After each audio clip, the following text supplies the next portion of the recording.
I have lived near the Appalachian Mountains my entire life, and if there is one rule everyone here knows, it is this: never whistle in the woods at night. For years, I thought it was just an old superstition used by parents to keep their kids indoors after dark. I learned the terrifying truth last autumn.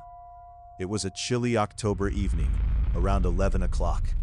My dog Buster and I were sitting on the back porch of my isolated cabin, which borders the dense mountain tree line. The woods were dead silent. Not a cricket chirped, and the wind had completely died down. In the stillness, without thinking, I idly whistled a short, casual tune. The moment the sound left my lips, Buster froze. Before I could pat his head to calm him, a sound came back from the deep darkness of the trees. It was a whistle. It wasn't an echo.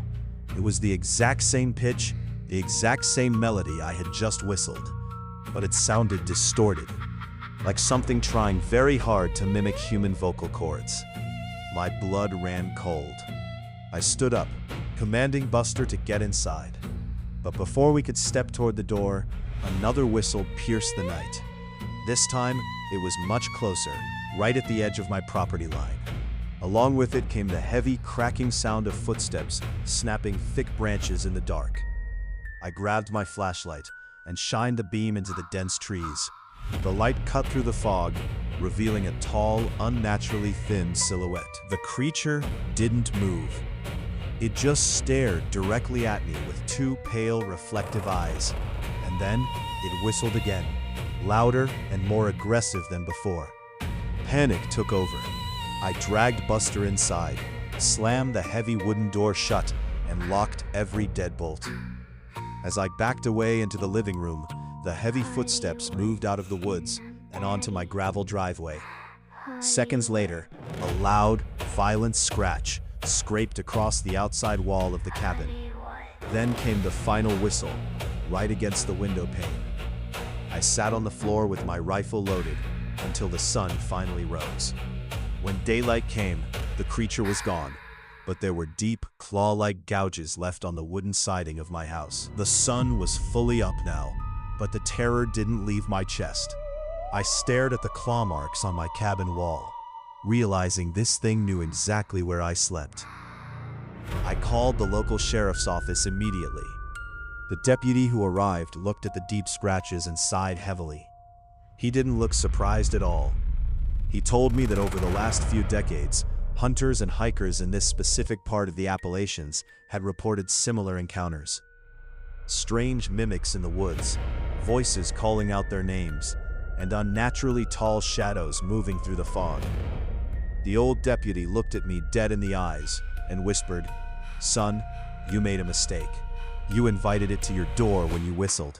Now it has your scent." He advised me to leave the cabin for a few weeks, but I couldn't just run away from my home. That afternoon, I went to a local supply store to buy extra locks and outdoor security cameras. The old man behind the counter saw my stressed face and asked what happened. When I mentioned the whistle, his hands started trembling. He told me an old legend about the mountain skinwalkers. They are ancient, twisted entities that feed on fear and curiosity. If you whistle, they take it as a challenge or an invitation. They will haunt your perimeter, mimicking the sounds you make, slowly driving you insane until you finally step outside into the dark. He warned me that once they locate a target, they rarely give up easily. By the time I got back to the cabin, the sun was already dipping below the mountain peaks. Darkness was crawling back. I quickly installed the motion-activated security cameras around the porch and tree line. I brought Buster inside early, making sure he was fed and safe. The atmosphere inside the house was suffocating. Every tiny sound, the house settling, the refrigerator humming, made my heart race. Around midnight, my phone buzzed violently. It was an alert from the backyard security camera. My hands shook as I opened the live video feed. The camera was pointing directly at the edge of the woods. At first, there was only dark fog. Then, the motion light suddenly kicked on, Under the bright white light, I saw it clearly for the first time. Pause. It wasn't human. It was an elongated creature, nearly 8 feet tall, with pale gray skin clinging tightly to its ribcage. Its arms were impossibly long, ending in sharp, blackened claws that dragged on the grass. It had no hair, and its face was completely blank, except for 2 large, hollow eye sockets that seemed to absorb the light. It stared directly into the camera lens, as if it knew I was watching through the screen. Slowly, its jaw dropped open, exposing rows of needle-like teeth. From its throat came a sound that made my phone speaker vibrate. It was my own voice, perfectly replicated, whispering, "Buster, get inside." Hearing my own voice come out of that monster's mouth completely paralyzed me with fear. Suddenly, the creature lunged forward, smashing the security camera into total darkness. The feed cut out. A second later, the loud, heavy thuds began on my roof. It was pacing back and forth, directly above my head, testing the strength of the ceiling. Buster hid under the bed, whimpering quietly. I stood in the middle of the room, holding my rifle, waiting for the wood to shatter.